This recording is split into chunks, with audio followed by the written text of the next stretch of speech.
This is the Men Behind the Mitts podcast.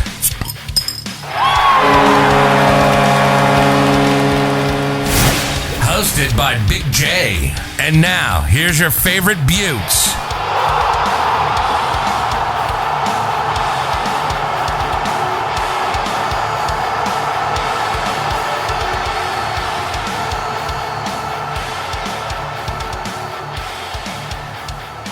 What's up, you dudes, and welcome to episode 43 from Men Behind the Mitts.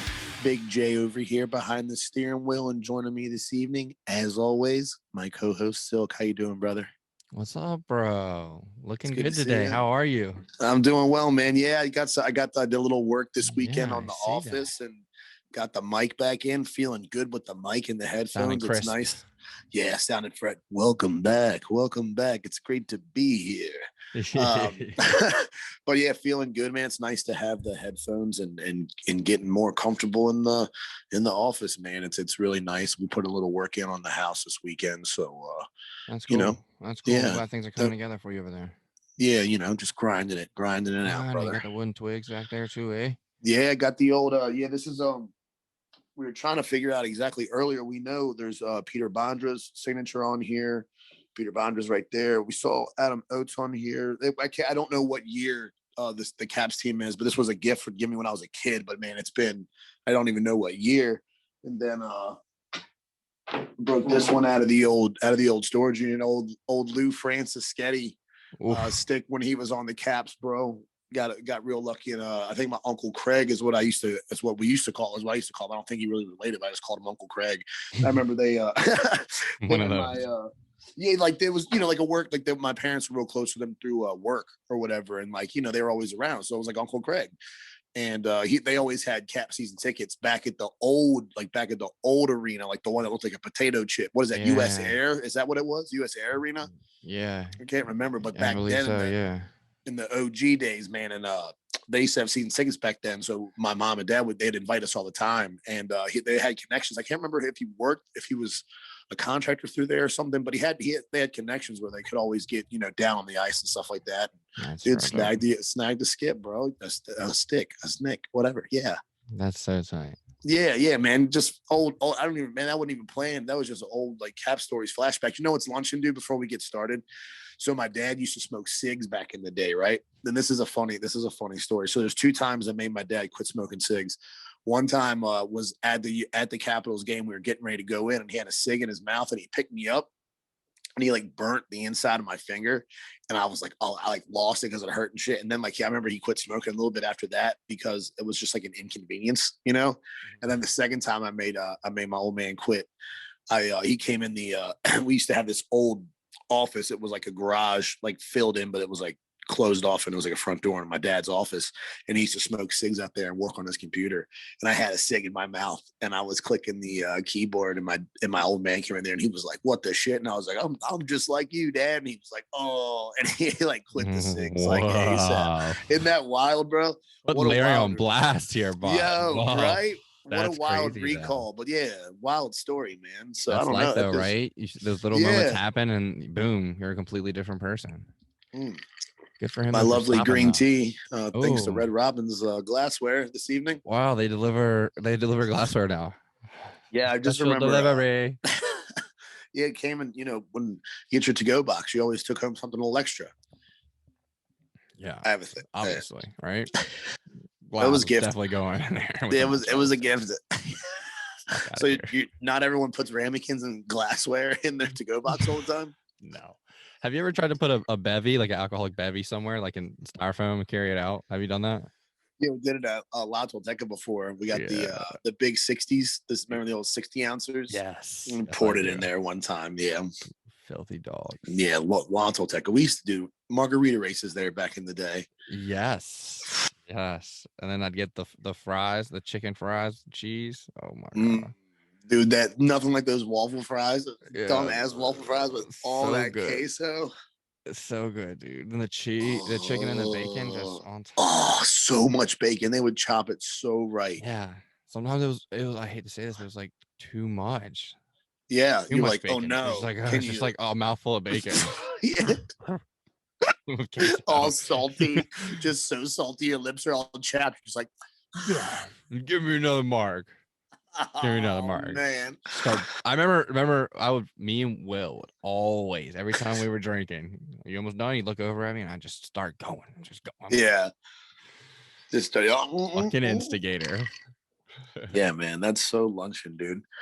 Oh, those are the old days of the margarita races. Did you get to skate at all this weekend or anything like that? Did you get any ice time? Not weekend, but every Tuesday and Friday. Tuesday and Friday still. Yeah. That's legit. Been a good skate. Yeah, we've been killing the outside, man. I've been pounding the pavement out here, dude. Just got this nice little setup, taking laps around the block. It's dope, man. I do a couple miles a day and stay loose. It's real nice. I do miss organized hockey so much. So much. Do you guys play organized style, or is it just like roll line pickup? It's it's like pickup, but like taken seriously. They keep score. Yeah. It's like that. Yeah, and like the netting around is all the way around.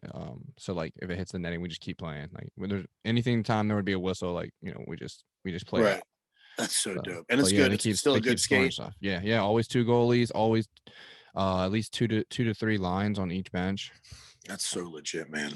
And the skills were not pretty widespread. Everybody has a good eye. Decent. IQ. Yeah. It's just like age if they have the speed and endurance anymore, Right. But everyone's got like, IQ. Yeah. Solid like BA. That's not bad, man. That's nice. It's fun, man. It's real fun. But it's not organized. There's no whistles, face-offs, and it sucks because like you don't want to go out there and just start ripping them. Like I've right. When I first started skating there, I didn't really know the guys. So I was just out there playing, you know what I'm saying? So I was letting them rip with my shots. And, I caught the goalie in the head a few times, you know what I'm saying? But I like to go Barnowski. Sorry, but yeah. But now that I've met these guys, I've been in the locker room with them, going on 2 months now. Like now I feel bad. I can't, you know what I'm saying? If it was a game, I wouldn't give a fuck. I'm letting, I want to take one-timers so bad. And I go to line one up and I'm open in the middle and I just like hold it and I pass it back door. You know what I'm saying? Like I miss that, being able to just let fucking loose, like taking the puck off somebody from a hard back check and just pushing them, like get the fuck out the way. Right. That's what I miss. Yeah, man. The competitiveness, I guess you would say right there. Yeah, I definitely miss. We got this tournament coming up, man. And I'm like, shit, dude. I haven't played competitive roller in like 10 years. Yeah, so it's serious, like, bro. It's like as really jumping into skating wise, like. Yeah, so like I'd like the other night, man. I was chilling out. I was like last night, like no joke. I was sitting here. I took apart my Marsblades. I like cleaned them all up. I like broke out the book. I was like, how do I own these things? Like I learned so much about them with Shavs on the pod. You know what I mean? So I was like, let me read this little pamphlet.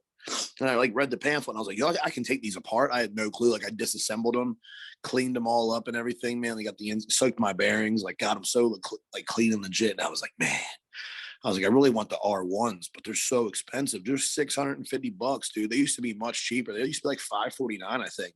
Really? Last summer. Even the O1s, the ones that I had, they're back up to $399. I got mine for $249 or something like that. Like they're jumping the price up. Maybe I've been contemplating getting a pair. I think when I buy new ice skates, because I love my ice skates now. So when I go to get new ice skates, I'll get some and I'll put them on those ice skates because I don't want a roller boot. Yeah, so that's what I was saying. I remember me and Warren had talked about that because he put the chassis on his boot. And I was like, man, like, because my Nexus, my N1s, like, that's my most favorite ice skate I've ever had. Like, it's so comfortable. It's so light. And I was like, man, I want that on a Marsblade chassis, like, like for sure. So like I've been contemplating buying another pair because the 01 boot, I know that me and Shavs have talked about the 01 boot is like a brick with wheels, like a concrete brick. It's so heavy. Like that boot is, it's an off ice training boot. You know what I mean? It's not designed for like competition. So like I'm a little like I mean, Shavs didn't say not to wear them. He said definitely wear them and let them know how that, how I do in them, so like. That's why I took the time to clean them up, and I actually tightened the rockers a little bit more, like because I didn't realize you could actually adjust them yourself like that. So like I tightened the rocker up a little bit, so it's not as like flowy, I guess. I don't know the way to talk about it. I just tightened it up so there's not as much play. But because I guess for the so the R1s, the big difference is they're like tuned for like competition, so they're not as, because the whole thing with the flow motion is like you're supposed to activate all those muscles like in your calf, in your quads, like you're supposed to activate the whole leg.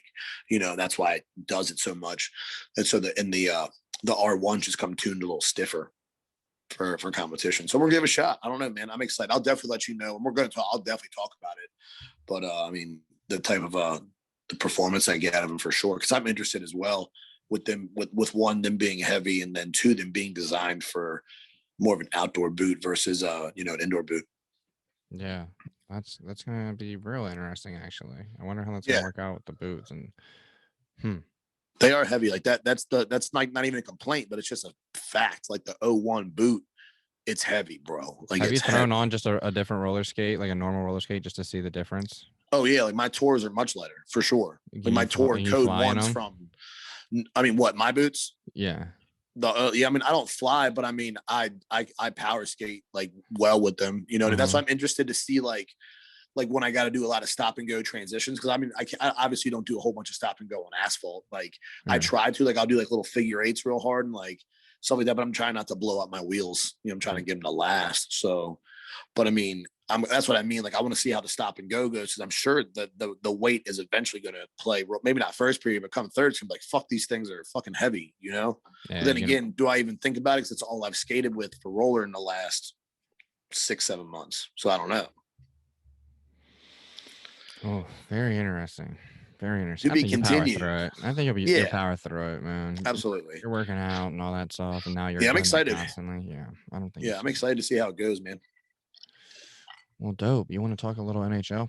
Yeah, let's jump into the show, bro. Go on ahead and get us started off. You want to hit the North, and then I'll jump in with the East. Actually, I'll jump in the West, because we're talking about the East last, because the boys in the East.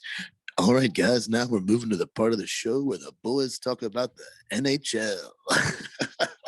That was nice. That was real nice. Being like, that's the one cool thing about being sick. I have this extra little rasp, and I was like, sick? What's it's going the on? allergies, bro, man. The allergies, like my eyes are burning nonstop. Like I'm usually, you heard me last time, I was sneezing nonstop, and the head pressure, dude. And it's just these weekends, you hit like 60 degrees, and it's like, hey, fake spring here, let's bloom some shit, and it doesn't work out for me. So, but it adds a little rasp. I was doing it like my little movie phone voice earlier in the car when I was driving around. I was like, great to hear from you. How are you? Let's take the next call. Like, just like dumb shit. Like I'm like driving around by myself like an idiot, but yeah. All right, back to the NHL. Still coming in with the North Division. Yeah, well, Toronto. They're a titan in the North. Are they the real deal? They look like it. That's the question. Haven't stopped talking about this overtime winner by Matthews. Most recently. Boy, oh boy, that just how quick he faked that backhand shot, pulled it up to. But faked his forehand shot, pulled up to his backhand, and the puck was in the back of the net before the tender even realized what was going on. Yeah, we just talked about the skill, the nonchalant, the confidence. It was just unreal, man. I can't get over that goal for sure. We talked about it like all day, like Friday and Saturday, right? I think like it was just it was the hot topic, bro. Yeah, no, it was. His hands are just so quick. His IQ, the little fake to the backhand, up real tight. You can see him like kind of almost crossing over intentionally so he can get it in tighter. Like he's just such a great fucking hockey player. He really is. Leading the league with 21 goals, bro. Like I could see like, oof. He's gonna win a couple Rockets, bro, before his tenure in the NHL is done. Like he's not just a shooter, He's absolutely. So I wanted to ask you, while we're on Toronto, the William Nylander has been a kind of a hot topic on Twitter and Biz Nasty. Like all the guys been kind of talk about him being really underappreciated and underrated in the league. What do we feel about Nylander? 29 games played, 12 goals on the season, 11 apples, 23 points. He's +-8 on the year. Like, he's +8 on the year. And it's funny because Denham asked me this question. He was like, who do you think's a really underappreciated guy in the league? And my first answer was William Nylander. I was like, I think he's on the wrong squad. Like, he's on a great squad to win, but I feel like you almost need to build a team around this guy. I feel like, what do you think?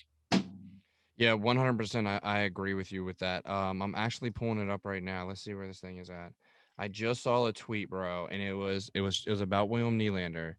And it was the most stunning fact. Here it is right here.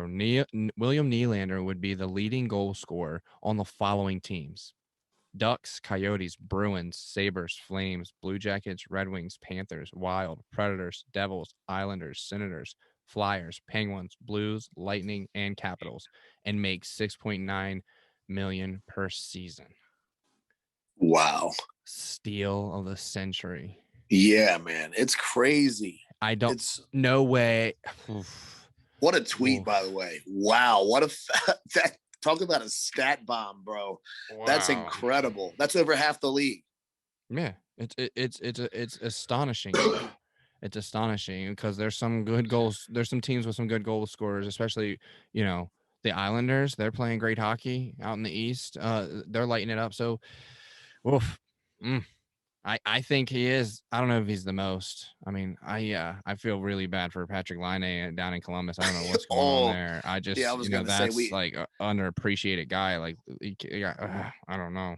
I was going to say we'll get to him when we get to Columbus, but man, that's to see his interview, and he literally says his confidence at it is near zero, and this is a star-studded player on your squad. Like, you should be happy. Like, is this Torts failing? Like, is this what this is, or is this really the players not stepping up? Like, where do we draw the line at who we blaming here? Especially when they brought Laine in to throw a big tantrum so they get Torts out of there. No, I don't know, bro. I don't know. We'll talk about that. We'll get back to the Central. Okay. Yeah. Out in the North, though, Toronto, leading the pack. Then you got Winnipeg and Edmonton. Edmonton, I think there's still enough time for them to like become scary good still. Like, and what I mean by that is like make a push for the number one spot in the division, because Toronto's at 40, Edmonton's in third, tied with second, with Winnipeg at 36. So they're still coming. Yeah, and considering that McDavid's already at 50 points on the season, so I mean, this kid is having unreal, right? Yeah, man, just that combo, like him and and this is also where him and Draisaitl had a drought. Well, they have a 3-game drought when they didn't put any, when the Oilers, the whole organization, didn't put up any points for like 3 games. Who did they play when they did that? I can't remember. I don't know off the top of my head, but yeah, that's what I'm saying. It's been like a little roller coaster. Yeah.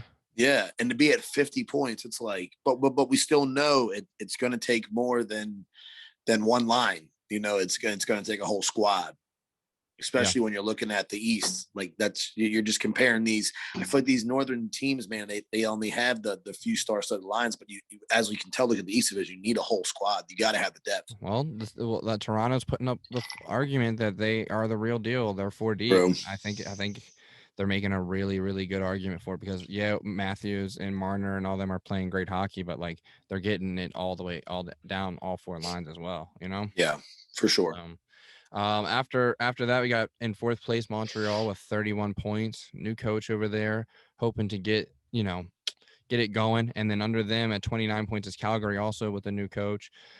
They're still sitting at that playoff line, and there's still plenty of time for both these clubs to get some. Well, Montreal get some security, maybe bump up a spot, and Calgary make a push for that last playoff spot and push out someone like Edmonton or Winnipeg. And if Edmonton has another one of those droughts like we just talked about, it's not hard to believe that it would drop from 3rd to 6th. Yeah, absolutely. So. Well, it's going to be an interesting race in the North, but I think Toronto is definitely starting to make a stand, like they're the real deal. You want to take over Central? You want to hit Central? I was going to say, I just wanted to touch on Vancouver, man, real fast. Okay, yeah, let's touch. I mean, especially with, Vancouver is a team I've been kind of like keep my eye on, because Holtby's up there. You got Holtby and Demko up there, piping those boys there, especially. And we got Quinn Hughes. In the pipes. Yeah. We suspect. Holtby's up there piping those boys in Vancouver. Hey, pause. His turtles are still at the Canadian border. Just kidding. Yeah, but so in between the pipes up there, you've got Demko and Holtby. So we've been, of course, I'm a big fan of Holtby, and he had that little meltdown earlier in the season where he actually spoke about, what was going on. And usually we talk about how he's always so clear-headed and focused. So it's kind of interesting. I wanted to bring him up. And also Quinn Hughes, man, American-born stud, due to 22 assists, 2 goals in 31 games. What do you think it's going to take to get this team fully going here? I mean, we got Bozer up there. We got Yeah, I Horvat. was just about to say Bozer is a stud too, and he's played some really phenomenal hockey here recently. Patterson was off to a slow start. I think maybe they're probably a season away. I think it's there though. I think we're maybe two puzzle pieces away, maybe a couple roster changes, not many though. And I don't think it's too much of a coaching issue up there. They have great goaltending. We know that. Demko showed out last year, and Holtby's won a cup. Yeah. So I think they're one of those teams that are just kind of trying to just figure it all out. They've got, what I'm saying, kind of like they've got the ingredients. Now let's what are we making? What are we baking? Right. Yeah, I feel you, dude.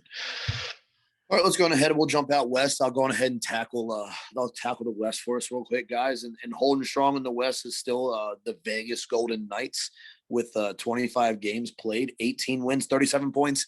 It's funny. Randy calls me the other day and he was like, what do you have against Vegas? And I was like, what do you mean? I was like, what do you mean I have against Vegas? He was like, you really dislike their retro jerseys. And I was like, yeah, they don't deserve them. And I was like, and then I heard myself, like, I listened to the pod and I heard myself again saying it. And I was like, damn, I really do. Like, I have a dislike for Vegas, bro. I do too. First of all, it's because we battled them for the cup. They were the team that were potentially going to take our dreams away. So fuck them. Right. But also, secondly, there's enough red teams, bud. You're faking the funk with a vintage with a vintage reverse retro. Right. As it is, you're a new team, and you're gonna pick red. Come on, man. Get your own fucking color, bud. I feel you, dude. But you can't deny them, though, dude, that they've got one hell of a squad out there.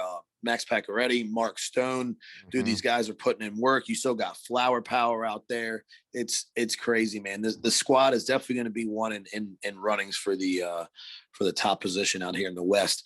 Following them, you got Minnesota, and can we not stop talking about Kirill Kaprizov, bro? When this guy has the puck, his wheels, his feet, and he does the same thing every time. He does just a full cycle by himself. Opened his hips up, coming across the middle, gets the goalie going laterally, goal. Well, he broke the game. Like, he's got the cheat code. Like, he figured it out. It's like the NHL. Was it NHL 18 or 17? All you have to do is just come across the middle and shoot. Like, he's got it figured out. He's a kid. He's a fucking kid. It's crazy. Not to jump off him in particular, but Greenway also American. Yeah, he's an American player. He's developing just as well. Like, the Wild are going to be a threat for a while to come. But it's crazy to see, like, Parise not being like the center of attention in the Wild, who's such a great player as well. What I'm saying? He's still out there. So the Wild are the real deal, dude. I was watching today, Bonino was coming through scoring. They're getting scoring, secondary scoring. What I'm saying? It's not that it's just they're young, or there's young guns and they're studs. So Wild is definitely a threat.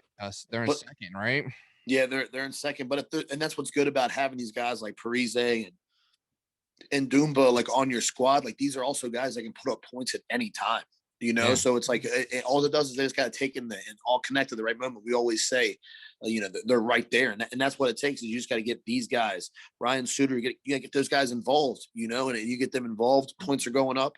Before you know it, you're winning games, and you're really putting the gap on and you're really reeling in Vegas. So I'm excited to watch this division hanging in there.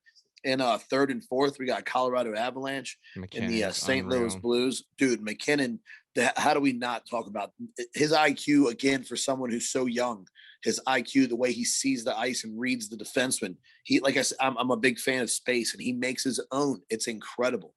Yeah. And the crazy part is he's not even leading the team in goals. Rantanen is with 13. McKinnon only has 7. He's in third for the team. 17 assists so far. I think, man, Colorado, like, I think I say this all the time, but, like, they're still, like, they're a scary team, dude. Oh yeah. Burakovsky is out there now. I really do think that they can make a cup run this year. And like you said, McKinnon's IQ, he's one of those players you can always tell when he's out there without having to see numbers. You can always tell when he's out there. He's just a completely different type of player. He's fun to watch. That's for damn sure. Yeah, just the flow, like you said, like you know when he's out there, just based off of how the play's going, and you like, and we're still not even touching base on Kadri and Landeskog and Burakovsky. Like, dude, this is a squad. Like, they've got a whole squad out here and Cale Makar. Like, we like, dude, the Colorado is so dangerous, and they're all activating. Like, dude, they're all putting points on the board. And like you said, when you got people like Mikko Rantanen and McKinnon leading your squad, I mean, dude, you can have an unreal season. Yeah, and they got Grubauer between the pipes, 14-7 on the season. We know that guy's a stud. Yeah, man. Colorado is gonna kind of be scary, as always. A couple of us here are big fans of Colorado, man. We always keep our eye. That's one of the teams I've always just had my eye on. Because when they do well, man, like they just show up back in the old like Sakic days and stuff like that. Like, just as a team that caught my eye back when I was younger. All right, but jumping over to the St. Louis Blues, man. Who do we not talk about on this squad as well, dude?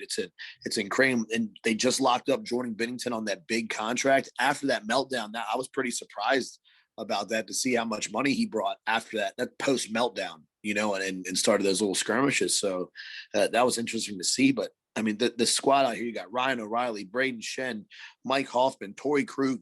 Dude, this is another squad that can really be dangerous. They're floating right there in that fourth, fifth position. So, I mean, this is a squad we're going to keep our eyes on as we get closer to playoffs here. Yeah, Bennington is a stud, though. Hands down. He's definitely shown that. But 63 and 24 for his career in between the pipes with a 2.40 goals against. I'd sign him to that type of deal too. I think that meltdown just shows that he's still got that fight, Absolutely. So St. Louis is scary. St. Louis is real scary. O'Reilly out there. I love watching that guy play. Yeah, man. And he's a stud. He really is. He's so much fun to watch. So is and Shen he has fun Perron. with the game. Mm-hmm. Yeah, he's like one of my favorite guys up there with Osh, with the attitude and just how much fun they bring to the boys and bring on the ice, man. I really do enjoy watching him play. Yeah, and huge signing for Torrey Krug, coming over from Boston. 14 assists on the season over there. He's looking real comfortable down in St. Louis. So definitely could see them make it. I mean, we know they got a great bench boss in St. Louis. So it's never a doubt now that they've won one for them to repeat. And I think with losing Petrogano for Krug, I think St. Louis still could make an argument that they won that trade. Oh yeah, I think so. I think they can definitely feel that way about it. I mean, it's working out in their favor. I know that. All right, let's jump over to LA real fast, man. And this is a team that we've had our eyes on as well. And man, I feel like LA is just missing a couple pieces of their puzzle. You got Kopitar and Drew Doughty putting up big points out there. Kopitar 31 points, Drew Doughty with 22, Dustin Brown up there with 19, and then we start to trail off on the squad there. And I feel like that they need a little support. They're guys. You got Drew Doughty, one of your defensemen, and he's leading your team in points, dude. It's 16 assists. Kopitar's got 24 assists. It's a scary squad out there too with Jonathan Quick. Pedersen's in net as well. He's got 14 games played, 5 losses. Quick's out there playing 12 games, 6 wins. So I mean, they've got a competitive team, but I feel like they're a little bit away on this one. How do you feel about them coming into this coming here before postseason? I think they're still a team that could, if they could turn it around real quick and still make a push for a playoff spot. Not necessarily that they'd go deep, but they definitely could. Well, they got 5 guys tied for fourth in goals on the team after Drew Doughty. So all those guys, keep playing like that and are turning into 15 to 20 goal scorers by the end of the season. That's a nice little lineup, and you're winning games with that many goals on the board. I would like to think. You're still getting great goaltending from Jonathan Quick. They got Pedersen and Grosnick, I think is his name as well. So they got a trio out there between the pipes. Drew Doughty has been playing with like he's got a chip on his shoulder, especially after the Team Canada thing we talked about before. And Kopitar just finding the fountain of youth, 31 points. Yeah, no joke. That's unreal. Him and Kaner, Dustin Brown too, right? Did we talk about Yeah. Dustin Brown? I want to make sure we touch on these guys because they really are stepping it up this year. Yep. Yeah, Dustin 19, Brown, I think. 19 points. It's crazy to Yep. see that they're getting this type of production from their vets. If the other guys like we talked about, the other 6, Athanasiu and others can keep it up and put a 15 to 20 goal scoring season up, LA is definitely going to be scary. Yeah, definitely, man. And wrapping up the division, we've got Arizona. Oh, we got Arizona Coyotes, I'm sorry, San Jose Sharks, and Anaheim trailing hard in last, man. 29 games played, 8 wins, 15 losses. Talk about a team that's really struggling, and they've got a bright future. They got a young guy on their team, Trevor Zegras, who's got a bright future. They finally brought him up, but I mean, it's going to take a little bit more than that.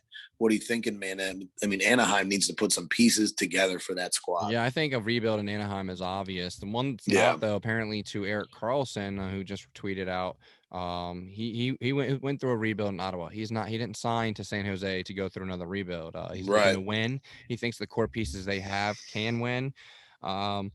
Looking light though. Couture leading the team in goals with 13, followed by Evander Kane with 11.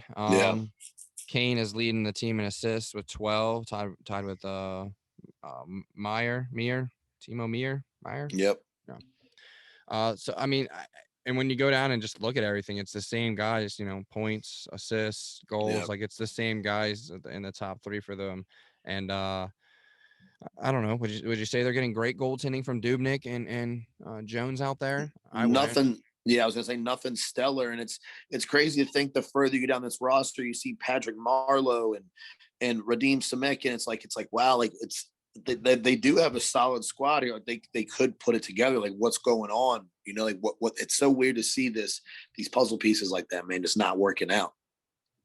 Yeah, Patrick Marleau, he's on the back end. I think St. Louis needs to cut ties and think young and start making a push with the guys they got now, like Couture and Kane and Carlson, and you know what I'm saying? Yep. I don't think it's gonna happen this year, though. No way. No, I don't think so. All right, man. Let's switch gears. Jump back out to the Central for me, guy. Where we at? Okay, all right. We're going to talk with Carolina leading the Central Division right now with 41 points. Carolina's been playing some really, really good hockey, man. I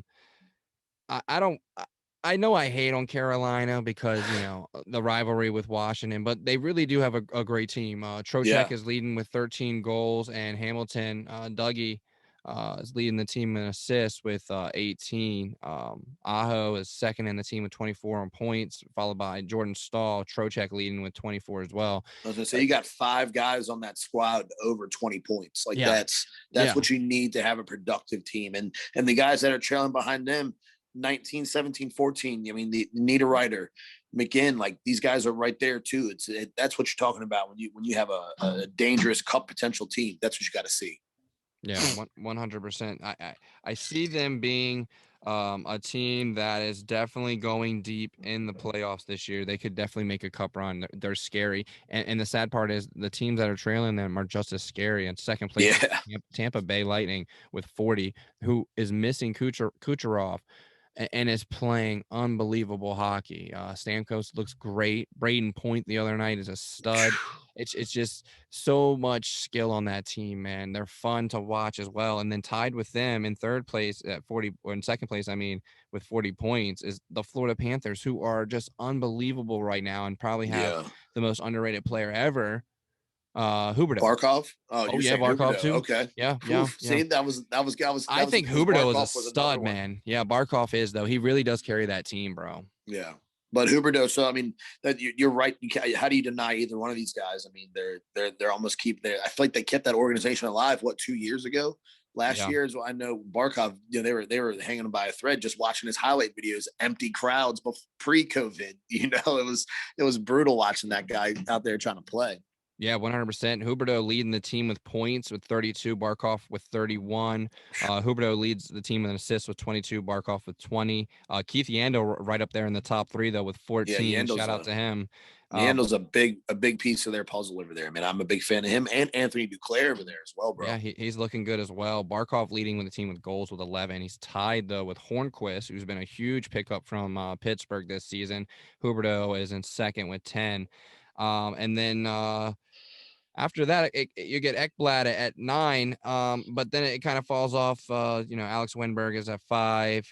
Where is Duclair at this year? He's only got 2 goals on the season so far. How many points does this kid have? Let's see. 12 points. He's got 10 assists, so he's definitely producing. He's one of those guys that I keep my eye on. I want to pull for him. I know he's bounced around the league a bit, but I've seen some great highlight goals from this kid. He's got it in him. Just be nice to see if he could find a home and really start flourishing. And I think under Quinville in Florida, perfect match. Yeah, and they're strong in the pipes over there too. In Florida, man, they've got Sergei Bobrovsky. Mm-hmm. Man, my guy's got 15 games played, 11 wins, and they're pretty much splitting time with Chris Dreiger. He's 12 games played, 7 wins. I mean, talking about 2 guys you can go with and be confident rolling either tender. Man, I'm a big fan of that. Yeah, goals against average are very close, kind of. Not really now that I'm looking at it. Bro, Bob, though, with 2.95, and Chris has got the 2.40. They've definitely got good goaltending. And they've got a great team in front of them. And what blows my mind is how quick they turned it around. It was like definitely overnight. It's like overnight. And Bob at one point in the time was the best tender in the league. So, and we know what he's capable of. He's just a bit of a head case. Like, he's one of my favorite Sergei Bobrovsky moments when he's getting interviews. Like maybe one day I play goalie, next day I drive cab. I don't know. Like, dude, my man's so nonchalant. He's just like, why are you mad? It's only game. Remember that, dude? Yes. Yeah. Let me play. Why are you mad? So funny. In 4th place in Central, though, is the Blackhawks. Chicago, Patty Kane tearing it up this year. They're in 4th with 33. They're kind of a big gap between the top 3 over there. But Chicago saying, hey, we're the real deal. DeBrincat's leading the team with 15 goals, and then Patty Kane in second there with 11. Patty Kane's having a season. Yeah, he is. 30 assists. Unreal. Wow. 41 points on the season so far. And that's something to say for this organization. Everything they've gone through so far, as far as losing players, not really having a goaltender that's a stud out there. Subban's played well though. I know with the start of the season, it was terrible. It was like, holy fuck, this is going to be a long season for Chicago. But he's turned it around, and he's played pretty decent, I think. Who else they got down there? Kevin Lankinen. Kevin Lankinen's carrying quite a load. 19 games played, 10 wins, goals against is 2.79. So I mean, he's got quite a workload over there as well. Yeah, exactly. And they have the Colin Delela. Yeah, Delia. He played a couple games for them. He's played 2 so far. So they've got a mixture of goaltending down there, but none of it's stellar.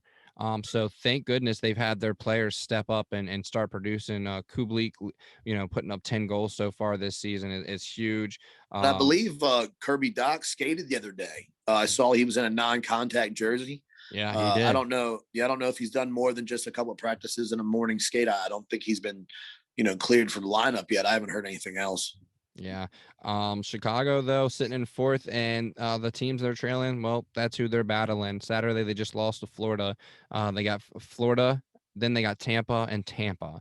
It's going to be tough schedule right there. Yeah, exactly. And the fact that they're sitting in 4th in their division with only interdivisional play going on, it lets you know something. I feel like that they're serious. But like we said, they're trailing quite a bit in points there. In the standings at 33 compared to the top Carolina at 41. Yeah, so we'll see what happens. In 5th though is Columbus. And there's a lot to talk about. This Columbus squad, dude. Line getting benched. 7 minutes left in the 3rd period. Didn't see a lick of ice time, and the kids thinking he's playing a good game. Like he's getting post interviewed, thinking he's having a good game, and we, as we all know, Torts is your time reflects your play, and he's not getting any of it. Previous interviews a couple of days ago, he's saying he's got 0 to no confidence. And this is one of the best potential goal scorers in the league, saying he's got no confidence. It's crazy to believe what's going on there. Yeah, unreal. He's got 9 goals on the season. Their leading goal scorers, Cam Atkinson with 11. Mm-hmm. But a real big standout though has been Roslovic. Roslovic coming over on the line A trade. He's got 14 apples so far this year, and that's huge. They're getting some points from their defense too. Seth Jones with 13 assists. Yeah, I enjoy watching him on the ice, man. He's crafty with that puck, dude. Yeah. When you talk about them, they've got players like I said, Cam Atkinson and Line A, and then Roslovic coming over. They got Bordstred.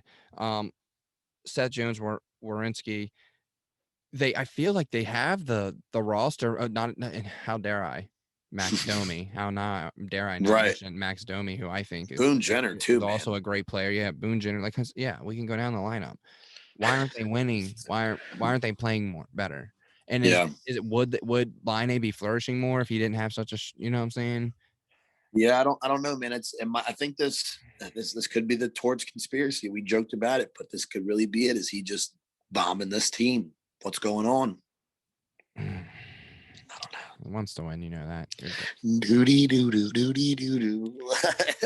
It's tough to watch. I watched their game versus Dallas. They just lost in a shootout. Radulov with the filthy backhand.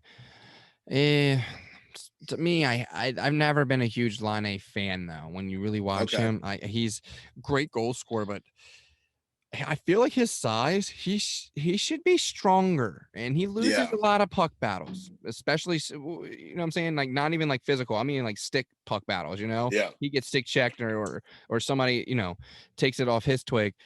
Like I saw it a lot. And then his nonchalant, like skate. And then he takes like a couple hard strides. Like, I don't know. Like, I don't know. I think maybe that's what Torch is seeing too, man. He knows. He's like, no way. You got it. Yeah. Look at your size. Look at your skill. You should be taking over every time you're on the ice, you know? Yeah, I don't know, man. And also too, Line A, he just looks like a goofball to me, man. I don't know what it is. Imagine if Line A size though, and his scoring capabilities, if he played with like Ovechkin's type of style, like lay the body, you know what I'm saying, hungry for the puck, hungry for the net, you know what I'm saying? Line A would be unfucking stoppable. Yeah, no joke, dude. And Mario Lemieux-esque. You know? Yeah, and he's got. I'm a fan of Line A shot, man. That kid's got a laser. Like he's got a laser, and he knows how to put it there. He just has to he's got to get in the zone. I don't know, man. He's definitely missing something, and hopefully they figure it out. Or I don't know how much longer his future is there as well. Who knows? Yeah, we'll see what happens. They're sitting at 29 points, so they're right below the line. Underneath them, though, is Dallas with 24. They've only played 24 games compared to Columbus's 30. I'm kind of nervous about Dallas. I feel like their time is coming, man. Like they could put it together and really catch up on some games and some points here. Yeah, I mean, let's not forget, you know, Big Ben has been injured. Tyler's out. Jamie Ben. I'm trying to look up his stats right now. I was gonna say they're actually not on the page right now, which is kind of whack. Yeah, that's so fucking weird. But he's not fucking producing. I can tell you that right now. I saw him got stuff today. Dallas needs to turn it the fuck on, I guess. Right? Yeah, for sure. That's what they're 9-6. They're one of my favorite teams in the Central. You know, I'm a big fan of that squad. I know they've got the potential to really turn it on. I feel like these games behind they're 9-9-6. I mean, it's not a great record here, and with what they're battling with roster, I don't think they have the depth to pull it, you know, all the way back together until they get these guys in the right mind space and in the right space on the ice. I don't know. They could be a tough year for them rounding out. I'm not 100% on this one. I wouldn't roll like if I'm betting, I'm not betting on Dallas right now. Yeah, I think they make the playoffs. I think Columbus is going to fall off. Wow. I think Dallas can at least put enough consistent wins together to take over and jump up there. After them, though, in 7th, we have Nashville, 23 points, and then in 8th, Detroit with 20. I don't even watch Detroit Red Wing games. I've seen them won a few, but I don't even watch Detroit Red Wing games. I just can't watch them. It's hurtful. Yeah, but they're gonna turn it around. I know they are. They got a great GM up there, and they're gonna get it going. Dylan Larkin is a stud. So happy for him still becoming a captain, getting to see. So they got a bright future. We'll see what happens with them. But now to the best division in the league. The East, ladies and gentlemen, the East. And we recently got a new division leader, which is the New York Islanders. Two big wins over New Jersey this weekend. They had a doubleheader Saturday, Sunday, scooped up 4 points. And they are currently making a move, man. This Islanders squad, and they're actually battling with some injuries as well. Lee's out. He's out indefinitely. He's out for a while here, and he's actually leading the squad with 12 goals. Let's see. And looks like he's got 19 points on the season. But, I fear not when you got someone like Matthew Barzell, Jordan Eberle, Nick Leddy, Brock Nelson. I mean, you could just go all the way down the roster on this squad, and they're dangerous, especially with Barzell's creativity and his speed. Man, he is so dangerous on the ice with that puck, dude. I love watching him make the moves. And again, look who you got out here goaltending for them. Yeah, Varlamov. Former Capital, Sammy Varlamov, 20 games played, 13 wins, goals against, 2.03, save percentage, 0.929. Let's go, Sammy. This guy's having a season out here, bud. So, and this is a squad we're going to have to worry about in the East. We said from the beginning, personally, it's going to be between Boston, Caps, and the Islanders, man. It's what we've said, and they're proving that right now. Yeah. Also, Varley's played well, but so has Ilya Sorokin. He's 5-2 on the season so far. That's huge to have that double goaltending, and they got a great boss bench over there. We know that. Second is Washington, though, with 38 points. Yeah, I liked Washington so far, bro. I'm not saying this as a Caps fan. Ovi's starting to produce. The boys are. It's been clutch to have Sprung come in. He's been producing. He had a giveaway. Yeah, we'll let it slide. But he also got one tough giveaway. Yeah, a little sloppy. Turned around, just head down. Yeah, but it happens, right? But I've liked what I've seen from the kid. That second line is becoming my fucking favorite line. Yeah. Kuzi, Verana, and Sprong, like that's a filthy fucking line, and I think that we could still bring back Willie because she's leaving Seattle. What's great is with that squad too, Sprong can fit in on any line, and that's what we need. That's what you need to have. I think that's what the Caps are going to see next year. Yeah. Spronger will be a full-time resident. Oh, for sure. On the starting four lineup. So we'll see what happens after this expansion draft and re-signings with players. But I definitely could see Sprong signing and becoming a really great player, kind of like how we brought in Connolly, and Connolly started producing. We've seen players come in and play really great hockey with us. The surprise, though, in third place above the Boston Bruins is the Pittsburgh Penguins at 35 points. They are they're playing great hockey. I think they are, dude. They've won like 7 games or maybe more. I don't come from my head here, but since signing Ron Hextall, like they've been playing great hockey. They're starting to see changes already in the positive, and that's huge. Yeah, you're seeing some vintage Sid the Kid too, man. The way he's playing deep in these corners and getting the puck on, creating space, and then still and filling that gap with himself. He's not even making the play in the session, not looking for the pass. He's been putting some pucks in the net, leading the team. Tied with Gunsel with 10 goals, assists. We got Krause with 16, Malkin with 15, Krause with 26 points. Yeah, Malkin, though, is also starting to produce 22 points on the season, just under Jake Gitzel, who has 24. But Malkin, man, with the 15 assists, if you can get this guy to start fucking scoring goals, and the fact that they're getting the production from Sid still, that'd be unreal because where's he at? 7 goals so far. He's not far behind the top spot out there. No huge big goal scorers out there this season. It's kind of spread out. You even got guys like Brandon, Kapanen and Brandon Tanev sitting at there at 7 and 6. Yeah. Chris Big fan of got Tanev. 5 goals. Ashton Reese with 5 goals. So they've got scoring down.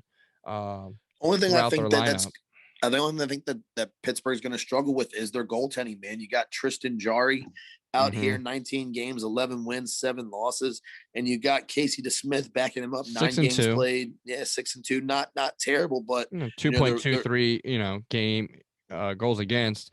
Yeah, you're right. Looking at these numbers, they maybe goaltending might be an issue for them. I think more of a reason for Gino to get it going because they're going to need to outscore teams if they can't stop them. Put the pin on the head on that one, but I mean, when you're getting 3 goals scored against you, you've got to put up, 4 or 5 consistently to get wins, and we've seen that firsthand with the Capitals. Filling in behind Pittsburgh, though, is Boston coming in. 25 games played, 2 games back, 32 points. So Boston is definitely in the running. They're in the mix. And the way they've been coming together Marchand is having a season like none other. 12 goals, 19 assists. He's leading the points, 31 points on this squad, bro. He's having a season, bringing it together. Pasternak, Bergeron, that whole first line is scary. And then you mentioned the names of McAvoy and Krejci. Dude, the squad is dangerous. Yeah, Marchand with 31 points, and then Bergeron at 24, Pasta 22. Those guys, you expect that stuff from them. Same on the scoring, they're leading, but yeah, the assist is huge. McAvoy coming in there deep with the 14, that's real big for them. Boston's scary. Charlie Coyle's up there, 5 goals. Nick Ritchie with 8 goals. That's huge from him. If they can get a couple more guys that keep producing, maybe get Jake DeBrusk from off that 2 mark. Trent Frederick with more goals than him, but yeah, after Charlie Coyle's 5, it starts slumping down real bad. If they could get secondary scoring, they could be really, really, really scary. It's still crazy though that Pittsburgh's playing so well and bumping them out. The fact that they're now in the last playoff position with right on their ass, Philly in 5th at 29 points is very interesting because right on their ass, believe it or not, 6th is the New York Rangers too. The bottom of the East is starting to get a little tight. It's tight and they're scary too. We just, Caps just had this the weekend with Philly, man, and Philly's a dangerous, consistent team. They got the weapons, man. If those guys are firing off, Kevin Hayes, Claude Giroux was on the board. I mean, they've got the weapons on that squad. Jacob Voracek, like Carter Hart's in net. They have a squad, and same with the Rangers, man. The Rangers are no one and not to Farabee and Van Reem's, like both of them up there in points for Philly, man. Yeah. We were talking about Philly's depth during the pregame shows, and they're scary, and then Voracek and Giroux up there with some assists. I would want to see those names on the other side of the board as well with goals, which if they could both put up 30 goal seasons, Philly probably would be a lot happier with their seating in the standings.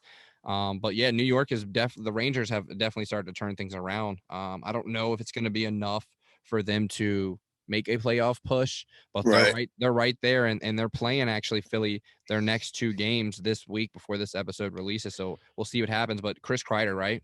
One of those guys you can always count on. I definitely think he should be the captain of the team for the New York Rangers. 14 goals right now. He's a stud. He's a fucking stud. 19 points on the season. Yeah, and it's good to have Panarin back on the ice with the boys, man. His little standoff, pause he had to do there with the accusations coming from Russia. What a wild time in the world we live in, where that stuff can affect your professional career, man. Just allegations. It's crazy, dude. Yeah, it's what a time to be alive. You ain't lying, but all right. So bringing up after the Rangers, we got rounding out the East, the Devils and Buffalo. The Devils are just struggling, man. They're missing a lot of pieces. They're puzzling. Buffalo, good night.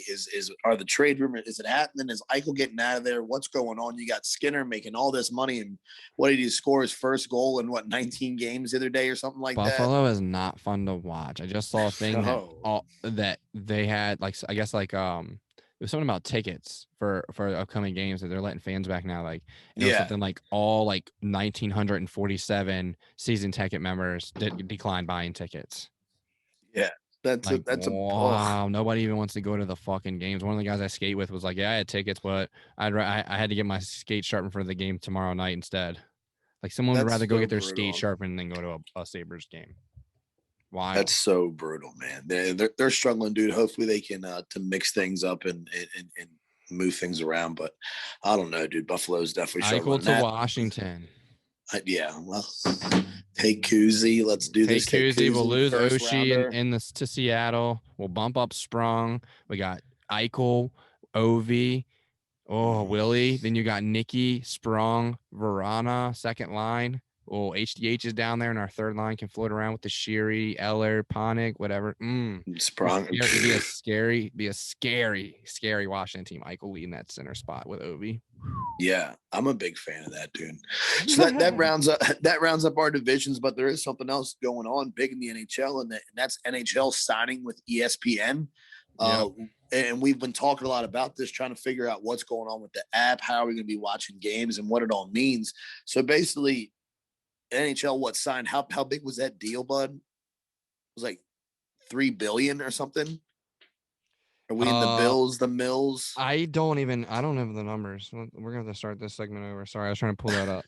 I'm gonna edit No, no this. worries. Anyway, anyways, NHL signed a dumb fat contract with ESPN, and all that we're fearing is that the commentary is just going to be a complete shit show. They don't, 2.8 billion. 2.8 billion. Woof. That's how long that how huge that deal is. It's and they're supposed it's going to be on Hulu too. And I guess they're going to absorb NHL TV. So you have to have ESPN Plus app now. Like I was just like, great. So now when I want to go just look at hockey, I have to go through football and baseball and shit to get to hockey now. Yeah, it's crazy. And that's what I mean. Like, especially with ESPN, Disney dominating the market. It's like, and hockey's still not even like it's not even like a top 4 or 5 sport in the States. And maybe this will be the push to do it. But I feel like, that hockey's got its own niche. We literally have the NHL network, and like now that's going away. Like, is the network going to be a thing, or we just have to go through ESPN Plus? I've got so many questions and I need all the answers. Like what is happening? You know me, I hate change when it comes to that stuff, dude. Like what's going to be going on? Do you have any insight? Yeah, so it looks like starting the 21-22 season, ABC is gonna and ESPN will broadcast for the next 7 Stanley Cup Finals. That's where you'll catch your game. But Disney is making it to where you have to have ESPN Plus, Hulu, or I guess maybe Disney. I don't know, the Disney app. Watch any of the games. Yeah, to watch the games. Yeah, you're gonna have to watch through their apps. You're gonna have to have that's aggressive. Yeah, and exactly. That's how I feel about it. So that's is unreal. This what we? So like instead of a Rangers game coming on MSG, what I'm saying, you would have to get ESPN Plus or Hulu to watch it. No MSG network anymore. So does that mean they're getting NBC Washington too? That means you're losing Craig. Yeah, no way, bro. Like that's not real life. They're gonna make it to where there's no side little things like that. That's what that sounds like. So all these private broadcasters we have for local and networks for the teams, like no, ESPN's just going to take like pre and post is just going to be gone. That's not possible. There's too many teams. No way. Yeah. This must be wrong. That doesn't make sense. That's what I mean. I feel they're going to lose viewership because, like, what'd you say? We're turning on John Walton. Like, we're going to lose. You're going to lose viewership now. Like, hockey's barely free, and they black out local games, all this crap anyway. Now you expect people to pay for it and track down the game. Like it seems excessive. Yeah. It's interesting to me it was exposure that they were willing to give up that much, and like who is going to be their announcers, like who's going to be their analysts. I'm interested because I've already seen Stephen A. Smith talking about hockey and I'm worried. Yeah, I'm worried. His top 5 thing, and he just yells the whole time. I'm not a Stephen Smith guy. That's not or Stephen A. That's not my guy, bro. It's not my guy. My guy's Alan May. My guy's Joe B. Craig Lachlan. Like, those are my guys, bro. Hey, but I mean, I guess we could probably expect Barry Melrose, hey? Yeah, a little bit of Melrose. You want to talk about throwbacks when talking about the old Sakic days. I remember them calling games when it was like Dallas and Detroit, and oh my gosh, those games were so much fun. That gets hearing Barry Melrose talk.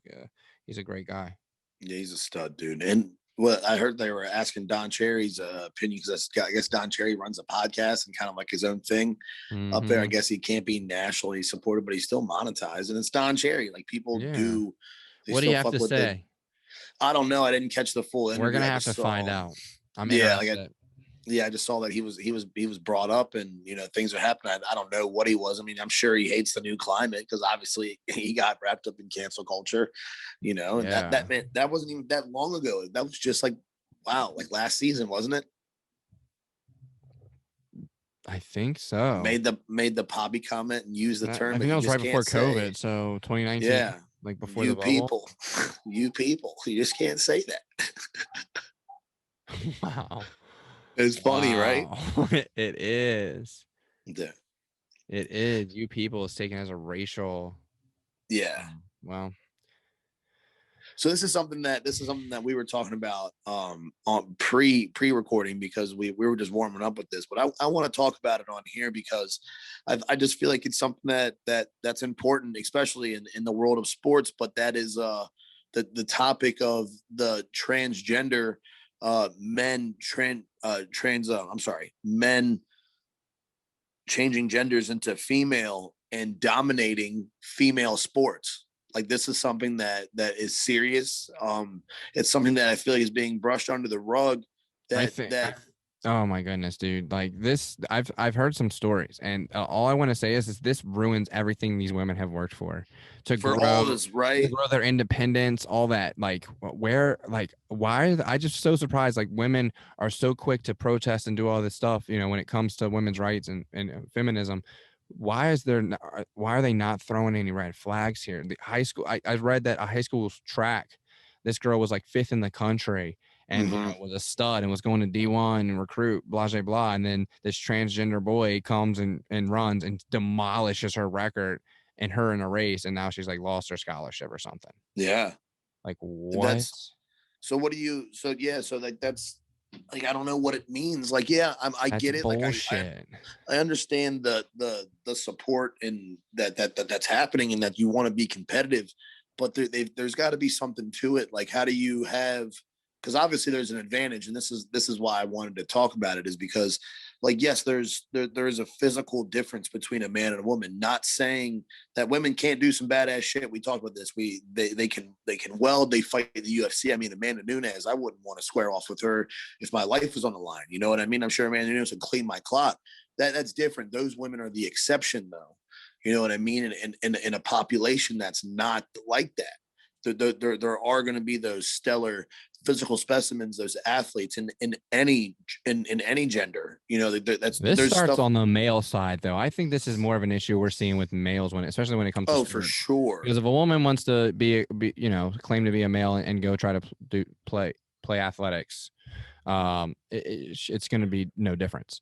But the male jumping down to a female not setting, now that's where we're going to see the huge difference. And I'm wondering how far this is going to go. We're going to see this collegiate. Are we going to see a dude running around on a girls' soccer team, D1 Duke or something, and you know what I'm saying, and running shit and getting drafted? You know, going overseas, playing in the Olympics. Like, where does this stop? Yeah, where does this stop? Is there going to be men on the women's soccer team now? Like, where does this stop? I think we need to draw the fucking line. Like, I hate people probably are not going to like this, but like, it's boys and girls. Like, if you're a guy and you like guys, that's cool. And you feel more feminine because you like guys. That's all cool. I don't care, but don't sit here and try to tell me you're a woman, bro.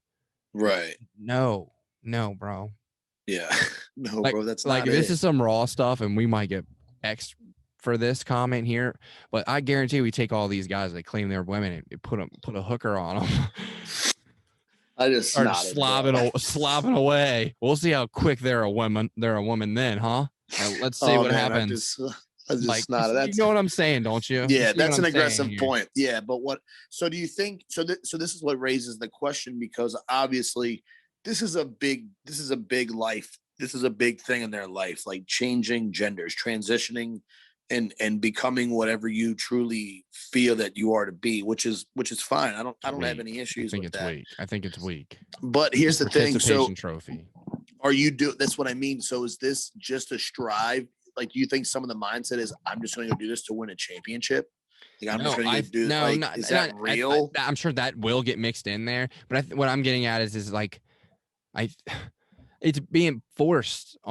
Like, this whole gender thing is being forced on us. I mean, look at now, like, they're saying that they're trying to get a bill passed where 12-year-olds can start having hormone blockers. No way a 12-year-old can determine his life at that age. So you can tell me that this 12-year-old can tell me that he wants to be a girl now and take hormone blockers and all this other stuff at 12, but he can't drink, can't smoke, can't vote. Yeah, he can't do anything.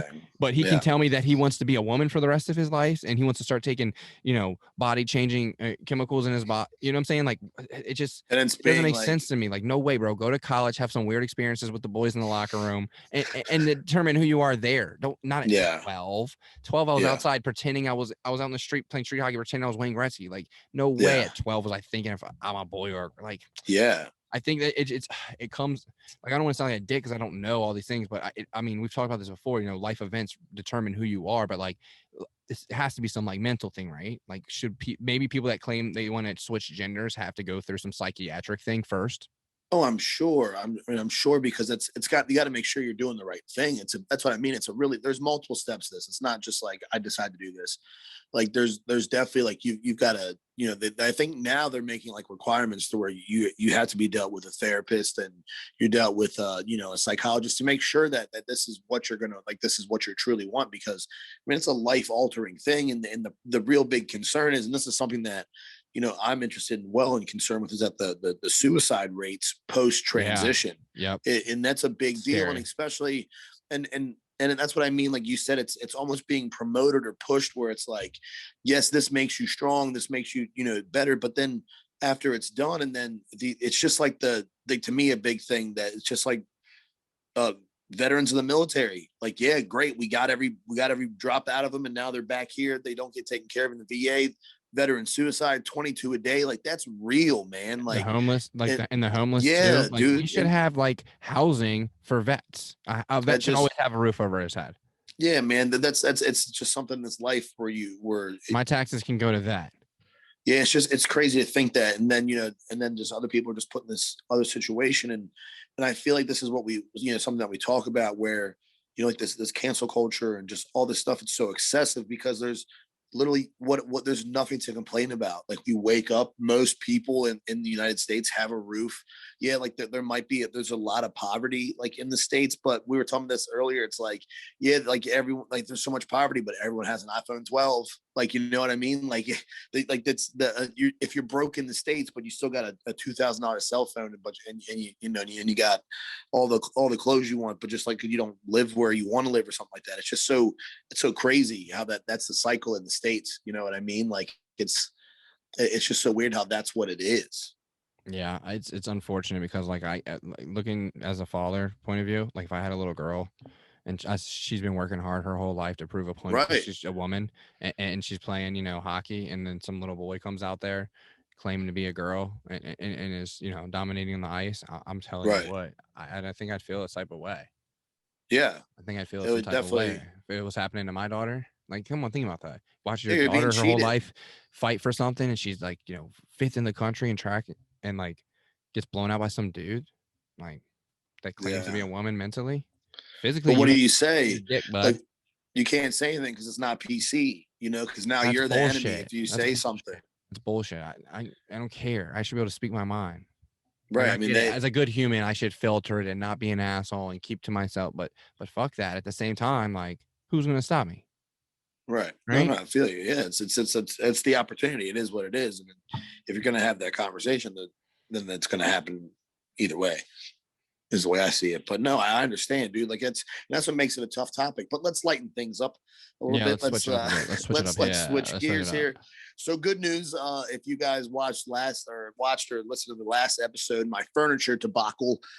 So I had ordered some furniture for my house and it got canceled and yada yada yada. So and what's crazy is I can't remember if I told you guys about this or not, but so the Bob's Furniture has been calling like nonstop. Like they're like, have you picked something? Like have you picked, and like, now it's a problem that you didn't get a sale. Like now you're concerned. And I told them, like, I think I said it last time, I was like, I'm done, bro. I moved on. I hit up Regency. You know what I mean? I moved on to the next furniture shop, got the full refund. They lost the sale, and now and the manager called. They're like, it's like, hey man, take it easy. Like you guys had the chance, and then you just left me hanging. Like, what are we doing here? The manager called you? Yeah. Like what's going on? Like, oh, we really like your business. Yeah, I'm sure you would. I would have loved my furniture when it was supposed to be delivered. Or an update on what's going on. Yeah, anything. But anywho, good news is I picked something, ordered it, waiting to hear shipping, or if it's faster, if I go pick it up. Like, I'm like, you don't have to ship it to me. Like, I got a pickup truck. Let's go pick this shit up. Like, how do we get it to me faster? Like, let's play ball here. So, but I am excited. Maybe get some furniture within the next month or 5. Like, that's kind of exciting. Yeah. Well, until then, good luck. Until then, just living out of boxes, looking for shit. I'm like, hey, where's this? I built the couch out of books and pizza boxes. Yeah, man, it's crazy, dude. That's what I mean. It's like the furniture game is whack, bro. Dude, it's all over, and it's just COVID. Like that's all they say. I told you what happened with my furniture from Bob's, right? Well, we probably did, but I don't remember. Remember I was on the base, and I got couches, and they were delivering them, and the two guys delivering them were illegals, and they made me drive like outside the base to get the couches, and so I had to load this fucking full sectional by myself because Jennifer was 8 months pregnant. Yeah. So and it was the middle of the day. God. Like we had so scheduled get on the base. Yeah, we scheduled the delivery for fucking noon. You know what I'm saying? So like I couldn't it was last minute. Like I couldn't just call somebody to come help. So I was like, holy fuck, dude, it was the worst. It was the worst. Damn. Like, we'll give you your money back for shipping. And I was like, you're fucking assholes. Like I told you where I fucking live. You guys sent two fucking illegals. Come on, man. Like there's no thought process. They were scared shitless. They're looking around as they're trying to hurry. Like, fuck you, hurry. Like, by myself putting this there's two of them. They bring it to the end of the truck, and I backed my truck up to it. Right. And that's it. That's where they stopped. They put it there and they just watched me struggle by myself trying to get the sectional. Yeah, and they just stood there, didn't help, just looking around to see if they're gonna get trouble. Like, oh my goodness, it was the worst experience ever. So these couch companies are like the new scum of they're like the new auto sales place, bro. Yeah, well, I've hire anybody and just they fake the funk. Yeah, we can have this to you in a week, 2 months later, it's sold out. I've just heard from so many different people, like so many different companies, like shit'll be delivered, or you can tell like something's just been mashed on top of it for like 2 months in the warehouse, and it's like all like your cushions like already got a divot in it. You know what I mean? You're like, what's going on? Like, what is? No one cares. Like, no one gives a shit about anything. Quality control is just out the window, bro. Like, just out the window completely. It's so frustrating. But yeah, man. So picked the furniture, and like this morning, Sunday morning, it was a little cold out. Dogs at the house. Take the dog out back, man, and she started getting the zoomies out there in the yard. She's running around.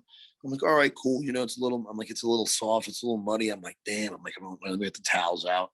I'm like getting the towels out, you know, I have to wipe her down when she comes inside. And dude, like Zoe found something in the ground. Like she just like caught a whiff of something. And it was like, she did a line of crack. Like she's like, and dude, she went off and found the only little mud pile in the whole yard and managed to just run through it like 8 times. Just like, I'm like, come on, man. It's Sunday morning at like 7:45 in the morning. I'm like, you like literally her whole underbelly paws up to her shoulders and just mud. And I'm like, it's 7:45 like on a Sunday morning. And like, this is what we're doing right now. Like, this is so like, and it's weird. I don't like take a bath with my dog, but I just like get in there, like with my dog. I just wear compression shorts and I just like hop in there. So like take off my shirt. I'm like, pick the dog up, put it in the tub.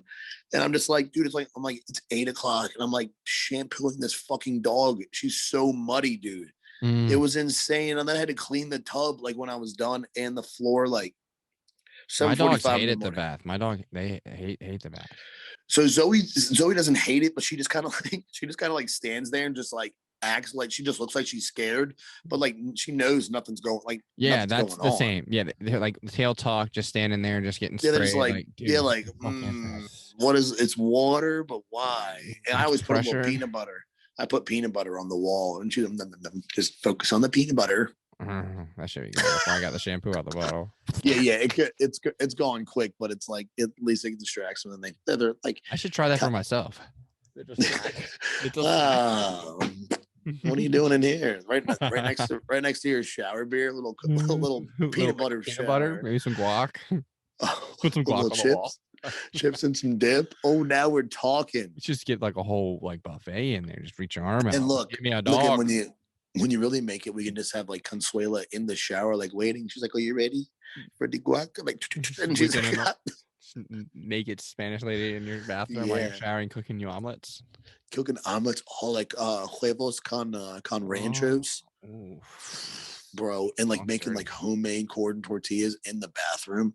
So we're basically the kitchen and the bathroom. That's what it's like to be a drug lord. Yeah. So like that's what I would envision. So if I could just take showers and like I just have like Mama Maria is just making fresh corn tortillas all day. Like, does it get any better?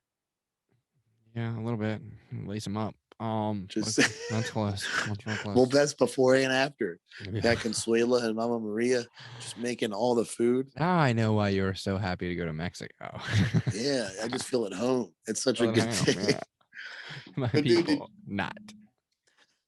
So switching from food, I know that you had said you were getting back in the gym. Did you get back in there this week? Did you get some work going? And I am in a gym, bro. It's yeah, dope. And you said it's a lot like the one back here, right? They have they have a bunch of different locations. The one I looked at on my phone, what looked like an old world gym, and inside all the equipment was exactly the same. The one I went to was right by UB, University of Buffalo. Boy, this joint, everyone that was in there was there to work out. Like they That's so dope. In the middle, straight AstroTurf, painted lines and everything, like a football field, and then around it you have like your pin weights and then the free weights, and then they even have like a staircase to like just up and over, and then underneath is like monkey bars, but then like on the end of the stairs you can like get weights, so it's purposely for like working out on, like a staircase. Oh wow, so it's like a giant like adult jungle gym. Yeah, exactly. It's pretty dope. And then like that's badass. They had like a cinema area you could go in where they had TVs, and then the lockers were dope it was nice, dude. It was real nice. All their squat racks had like this wooden floor set up behind them, so for like doing stuff. Like it was legit. It was very clean. It was very well put together. The place was perfect every way, if you could imagine. There was good motivation in there. So that reminds me of my favorite gym, dude. It was down here it was right down here in St. Mary's County. It was a same thing. There was a middle was the AstroTurf, and they had like all these free motion weights. It was really weird. So it was like, when you did like shoulder press or something, like it like swung your body to keep it was everything, like it was just the whole machine moved when you used the machine, and like just like it was very weird to get used to, because like it was like as you were pushing, the weights were going up and your body was going back. Like, if that makes sense. Like, it almost like, how is it a full rep? But it actually activated more muscle and stuff like that. I don't know why I just did it like 8 times, because that's what I was just I want to try that. It's weird. The gym is no longer there, which really sucks. Like, that was like me and Randy's like favorite fucking gym, because we could do like a mix of like speed, agility, and stuff like that mixed with weights. Like, it was great. They had like the AstroTurf, like you said, they had sleds, bands and stuff that we would hook ourselves to each other. Like, dude, it was legit. It was definitely like a training facility versus just like a gym. That's my favorite thing. They got the sleds and stuff. So I'm excited to get training in there. I started off with a chest and bi day. I got to get comfortable with the bench. It's been so long since I've had a heavy load on my chest, and it's day 1, bro. And I can't lift my arms, like my shoulder. Like, I have to keep adjusting my arms and shit, because like my chest muscles. Oh, it feels good though. It's nice to get again, because like I said, I just had the dumbbell, so like it took and I would get tired before I got sore. So it was nice to be at 8 and be like, oh my god. Oh. So we smashed. Like, I did so many reps there today. So it's like, I've got a decent gym set up here. It's just, I mean, it's a squat rack with a bench, and I got a cable system and stuff like that. And like, you can get a full workout in, but it's definitely different compared to what I'm used to. Like, how we used to just like you know me, I'm so regimented. Like, this is what I like to do. So it's like, I'm definitely changing, but I'm increasing the volume of fucking sets. Like, basically just doing like 4x12s on everything, man. And like, I was like cooked for like 3 days. I was like, man, I gotta go like light again today, because I just hadn't been after it like in so long, dude. I was like, oh my god, I'm fucking hurting. But dude, it's a good feeling, man, to get back in that full swing, man. And with the weather out here, it's like summer. You know, you can feel like summer is like right around the corner. You know, so it's like, you gotta really get into high gear, especially all these tournaments upcoming as well, man. We've got a couple things. We've got a roller tournament upcoming, and then the beer league association. I can't wait for that tournament, man. I'm really looking forward. Yeah, they sound like they're gonna have it's gonna be a good time. They're gonna put on a good show, so that'll be fun. Should be legit. And it sounds like they keep it pretty like kosher. Like, you know, it's not gonna be like, because some tournaments, man, get a little sketchy getting in the playoffs and stuff like that. We gotta go to work the next day and shit, you know. And some of these guys are wild. So it's definitely, I'm looking forward to them. And it looks like all the stuff they've been posting and keeping up with, I'm looking forward to skating that for sure. Yeah. It's gonna be fun. Working on some jerseys. Hopefully we put the team together in time and get it going. That'd be fun.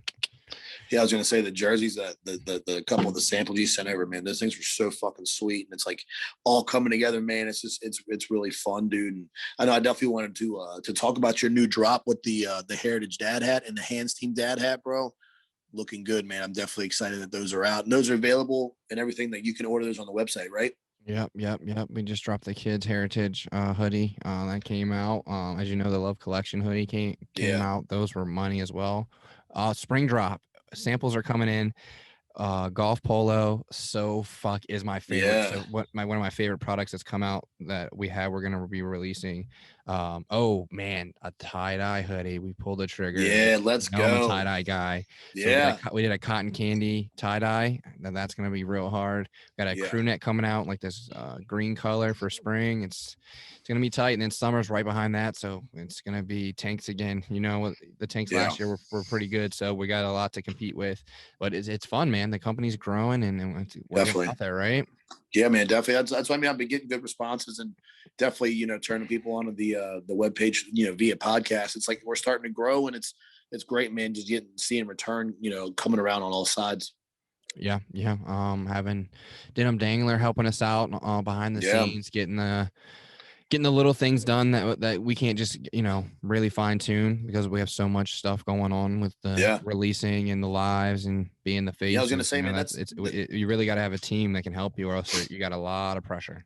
Yeah, I mean, going live has been so much fun too, man. I'm glad we're getting a lot of response on that. Going live on Instagram, pre-caps games, and we don't only talk about the caps. We do a little dive before the game, but we're going to start bringing in more stuff, talking about the league and doing like a little question segment. Getting the guy, getting the followers and stuff more involved. We got a couple guys that are always in there, and we've been getting bigger numbers, like 20, 30 viewers and stuff like that, man. And it's really, things are starting to pay off, and it's really becoming, it's fun when you see all the work and you get to interact with a couple of those followers that we have, man, like, McFly and Ty and those guys, man, just meeting these guys through the show. And like, they're in there, it's cool as shit. Me and McFly, that we message each other randomly throughout the week.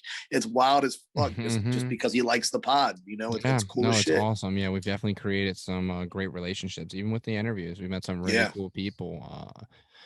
We're not even at 50 yet, bro. We're coming up on it. We're coming up on it, but like we're not even 50 episodes in, and you know, so coming up on a year anniversary. How crazy is that, dude? Yeah, man. Episode just 52 is gonna be special.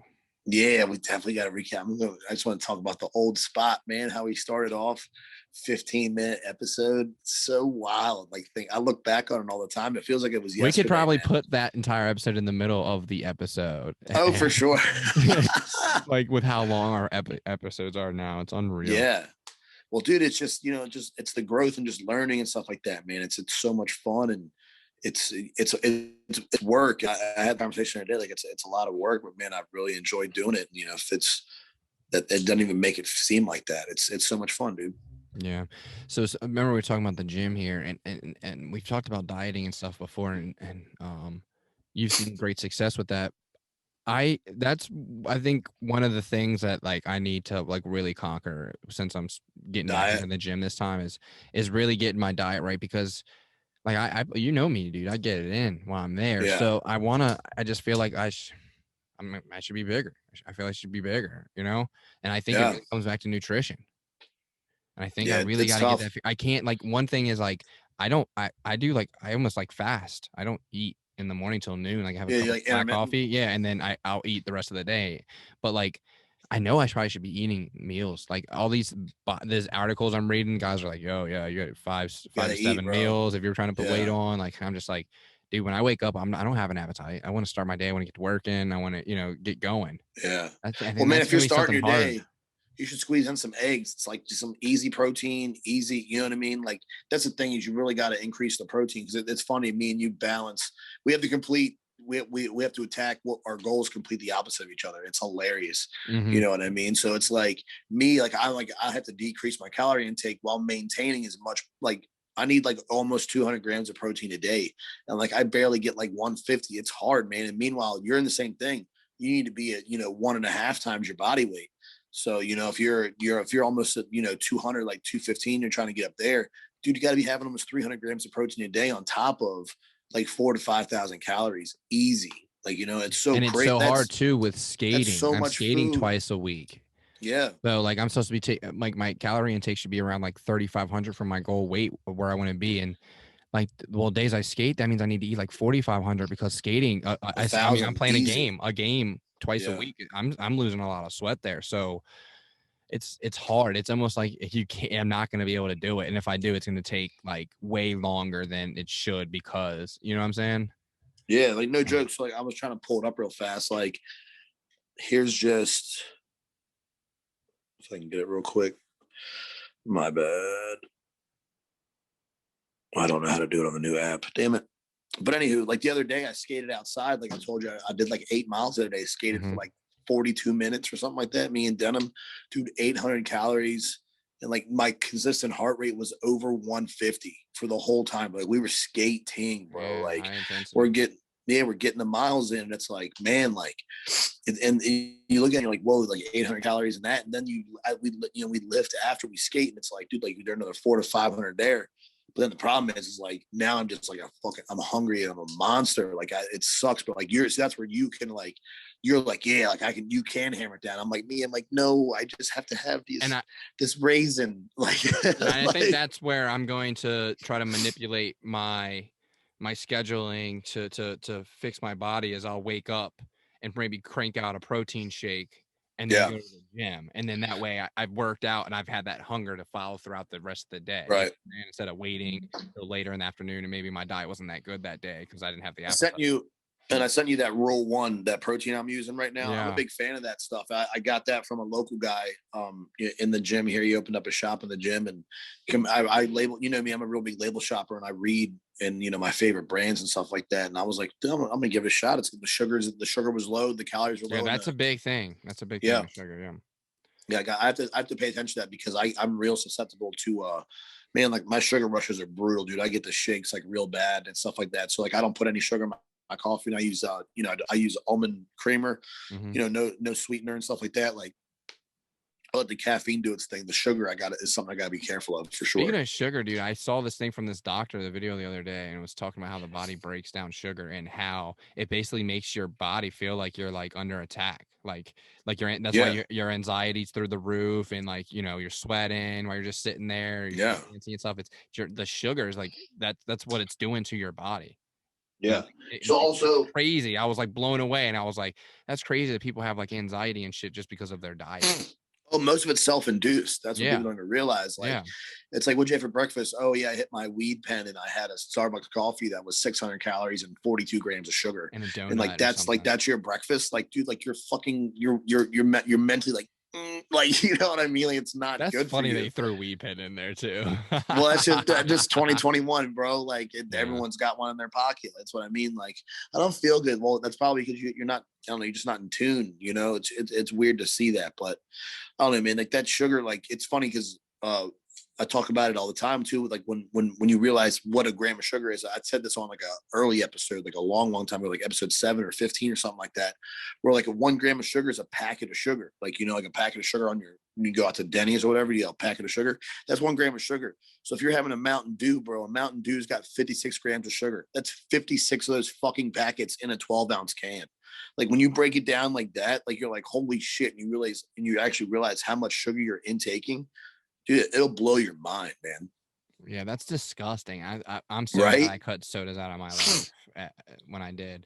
I do enjoy some sweet tea here now and then. Man, sweet tea is a weakness for sure. Yeah, but yeah, dude, soda's disgusting, bro. I just can't. And the fact that people sit there and drink, that's all they drink. That's like all they drink. It's weird that it's refreshing. In the morning. Yeah, like, dude, I can remember it now. Like, it was after like I had stopped drinking sodas for it was like probably a year or two in. I think where I'm like fucking 4 or 5 now. But it was like I cracked open a Coke and it felt like there's something on my teeth. Like it just felt like there was a lining. Yeah, like after, and I felt like I had like phlegm in my throat, and I was just like, what the fuck? I felt like I just like drank a pack of cigarettes or something. Like it's like brown liquid. Like they can't be good for your body to process. The fact that like you can dump it out and it cleans your toilet. Right? How whack is that? I don't know. That's something we always talked about. With this. Nothing against people that drink sodas. I'm just saying, like, that's do you. Yeah, that's the best thing about living where we live, man. You do what the fuck you want to do. It's all up to you. That's a first world problem right there. People can't find water. Pepsi or Coke, bro. And we're so bougie that we like, Aquafina, pass. Did you hear about Coca-Cola and their recent debacle? With the how to be less white? Yes. Is that real? Is that real? That really happened. Yeah, that was like a training thing. How to be less white. Wow. Yeah. Yeah. Tough. The world's a wild place. It's tough. It's so tough to be a white man. It's like, I just don't get it. Like, that's why I said we have it so good that this is where we are. Like, we have it so good. These can become a huge problem. Little things that we can fix can become huge things. Yep. Anyways, how about that video? How about that video you sent me? We got to jump down this conspiracy lane real fast. Okay. How about that video you sent me on Facebook about the schools, the middle schools in California, learning those, what was those Aztec chants, like chants to the child the god of sacrifice. Yeah, they like the Aztecs would sacrifice animals to this god and yell out chants, and that's what the state of California is ruling that the children need to learn. But we can't say the Pledge of Allegiance. No, this is gonna be real political. We're gonna go somewhere with this. I mean, but look at the demographic that's out there. I see but like, no, bro. This is the United States of America. How does one bring that up? Yeah, how do you get there? That's wild. It's almost like, well, shit, no wonder fucking, man, it's gonna sound fucked up. Well, no wonder Hitler got away with what he did back in his time. If we're doing stupid shit like this, like, what do you think he was sneaking in here and there? You know what I'm saying? Like, that's wild that they're actually even, like, this even got, like, what? Yeah, that's even brought up. It's wild to me, the shit that is going on. The hormone blockers in kids now at the age of 12, like, boys or girls, and they can go beat women's records in sports, like, and physical accomplishments. Like, that's just crazy to me. That's wild. It's a spiral. We're spiraling. And we're at each other's throats, not based off, well, we say color of skin, but really it's more political these days. Yeah, you're red or blue, bro. Yeah, there's no white, black, brown, all that. No, it's you Republican or Democrat. That's the worst now. It's crazy how they just divide and conquer, man, right down the middle, and that's what it is. And it's crazy. You a vacciner? Are you a vacciner? Are you gonna get a vaccine? No, sir. I will not be participating in the vaccine. It's hard to know what you read is real and what's not, but I've read some interesting things, like alters your DNA and all this interesting things. I've just read, simple things that, that from someone who didn't miss a beat. You know what I mean? I was literally working in I don't even know if I probably, never mind. I was working in DC when COVID happened, like when it struck or whatever, and everyone decided to shut it down. Like, I remember we were there, we were still working. And for no one to know anything about this virus, for how many times for it to mutate, and then we have a vaccine. But if you have the vaccine, you still have to wear a mask and socially distance. But I have the vaccine, it makes no sense. Like, there's so many things that still don't make sense. Me getting a vaccine is something I'm not going to do. Like, I don't need something that I cannot control to enter my body. I already had COVID. I had the COVID. I struggled with it. I dealt with it. I was one of the ones where I didn't have long-term effects. I still can't smell, and I do have trouble tasting, but like, other than that, I'm fine. And I do get this really weird, like, man, sometimes I just lose my breath. It's crazy. Like, holy shit. Like, I'm gassed. Like, it does happen, but I don't know that to me, I'm not getting a vaccine, bro. Like, and it was developed so quickly, and I'm not even smart. Like, I'm no virologist. I'm no fucking scientist, biologist, chemist. Like, but all this seems just awfully quick to just be developed in. But if it's so effective, then why are masks still a thing, and why is social distancing still a thing? Like, I don't know, man. It's beyond me. I'm not smart enough to figure it out. Yeah. Interesting times we live in. And it's crazy because there's people that that are getting the vaccine, that want it, and that think that it's the answer. I'm not saying that it's not the answer. I don't know. I'm not smart enough. I got a little brain. I'm not smart enough to figure out a vaccine. But if you had kids, would you vaccine your kids? No, the kids don't even have to wear masks. Like, like, you mean like normal vaccines? Yeah. Like, yes. Yeah. So here's my thing. So I'll go down this. I'm not an anti-vaxxer. I'm not a pro-vaxxer. I think I go with what works, right? Like, obviously I'm vaccinated. You're vaccinated. We made it, right? But here's the thing. So the only thing that bothers me, and if it requires me to take extra time off work, or, you know, like my partner to take extra time off work, the thing to me is you don't need to get like the 7 or 6 shots they get in one day. I think that's excessive, considering if you look at your baby's body, what does a baby's body have in it? A pint of blood. And then you're introducing 7 shots in one day. Yeah, you're going to shock that body.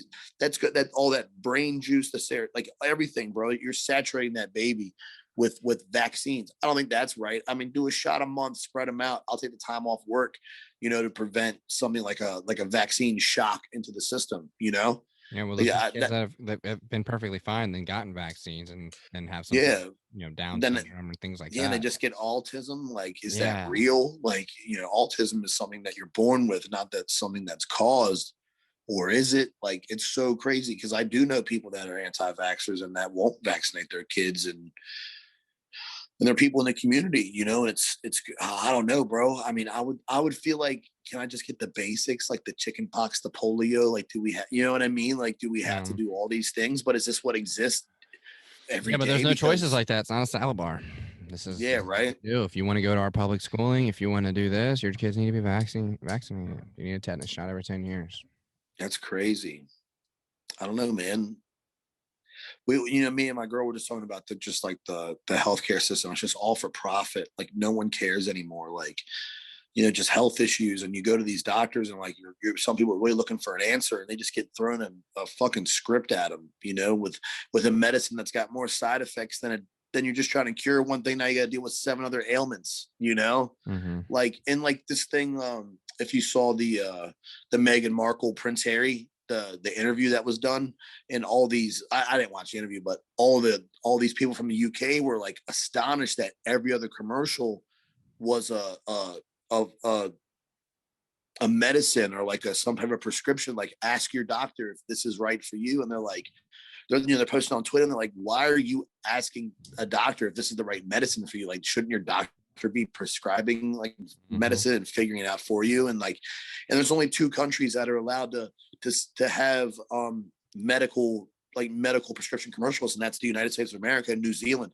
Every other commercial they're illegal in. So it's like, that's what we do. We just push medicine and fast food, like, just, then it comes right back to that. It's a fucking circle, bro. That's why we get lost in this shit. But I'm just some stupid fuck. You gotta just know how to, like, and I guess you could reference this to people that say, like, you know, the Matrix, stepping outside the Matrix. You gotta know how to beat the system. Like, you gotta know that you can't just go to a 9 to 5 and that'll be it. You have to put in effort, work after, and what you want, or it's, as far as schooling, like, you're only gonna get the basic education, K through 12. Like, if there's anything you want to know and learn, right, you're gonna have to go out there and do the work. Yeah, exactly. Yeah. This has been a weird episode. I think that's a good point to wrap, man. We just brought it full circle all the way around. I think that's a good point to wrap, dude. What a weird episode. I'm glad we got that out there, though, man. Like, we haven't gotten down a rabbit hole in a while, and we just barely scratched the surface. There's some things going on in the world, and we're we're definitely a part of it. Men behind the myths. This is what's going on in our lives, and we're pondering. For sure. Yeah, we definitely went over, didn't we? Vaccines. We were all over the place. Yeah. Neutrality. We touched. Wow, I forgot we did that. Man, we touched on we touched on a couple things that some people we tippy-toed. No, we were very. I was aggressive probably about the gender thing, actually, but everything's fine. But that's just my point of view. I'm allowed that. Yeah, I was gonna say I'm pretty open, man, and I like to. I think, regardless of what I think, I try to keep it PC. I don't ever try to offend anyone, and if anyone's ever offended, feel free to let me know, and I'll personally apologize to you. But I mean, that's not my intention. This is an open, long form discussion. We get lost in the sauce, but that's what I like about it, man. It's fun. It's how we get to share ideas and share thoughts. But yeah, guys, thanks for supporting as always. Make sure you guys check out Silky Mints Hockey Club.com. As Silk said, he's got the Love Hockey stuff just dropped. We got some spring stuff coming out. The tie-dye hoodie. I can't wait to cop that joker. But make sure you guys hop over there, support us, support the podcast. Check out the YouTube channel. Like, subscribe, comment, Spotify, Apple Podcasts, all of it. Did I miss anything? Yeah, we're approaching we're the halfway mark to 100 subscribers on YouTube. We're constantly growing. I think that one Bob prop video. We got like 4,000 views. So yeah, we're growing. We're growing, man. Yeah. Yeah. Like we talked about before, Instagram Live is growing. So it's been fun. It's a great journey ahead. We've reached out to a lot of people for setting up interviews coming in the future. So it's been good to get to our convo time in, because when the interviews come, they're gonna be coming. Yeah, right? they keep coming. That's how it is. I feel like we go on like we'll go like a month of straight interviews, and we get like 2 or 3 of us in there, and it's we just got a lot of scheduling, and man, it's a lot to work out with other people, a lot of scheduling, working out. So it's fun, man. I'm looking forward to the future, and as always, man, thank you guys for the support, and we'll keep it going. All right, guys. Until next time. All right, guys. Be well. Thanks. The boys from Men Behind the Mitts just want to say thanks for listening. And as always, be sure to follow us on all your favorite social media outlets at Men Behind the Mitts. Brought to you by Silky Mitts Hockey Club. Support the boys at silkymitsHC.com.